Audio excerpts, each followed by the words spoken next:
سبحان الله جان وروره زموږ ستا خو ډېر کلکه ملګرتیا ده او زموږ اقتصادي مشکلات تا ته خو معلومات شته چې ډېر خراب دی او ماشاءالله ستا ورور ډېره غټه وظیفه لري خو خبره دا ده چې هغه ما نه پیژني او زه هغه نه پیژنم ته ورته ووایه که نه یاره چې ما ته یو کار پیدا کړي صحیح ده.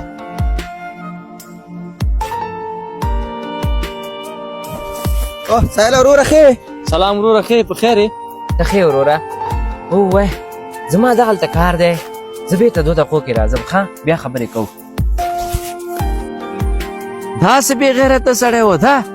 یاره ډېر چټي سړی و ما سره وخت نشته زه وخت نه لرم زه کار لرم زه لاړ شه خپل کار کوه فقط چې تا ته څوک احتیاج ده د سیږي خلکو سره انډیوالي مه کوه. سبحان الله جانه وروره ته په ما ډېر ګران یې تا چې ما ته زنګ ووهه زه لاړم هلته او ستا ملګری مې په کار که ملګری دې کومه ده چې ویسم په کار یې کړم. ګوره ملګریا دا زما همغه ورور ده هېڅکله چا پسې خبرې مه کوه کیدی شي همغه کس ستا دپاره کار وکړي او ستا ژوند رابدل کړي.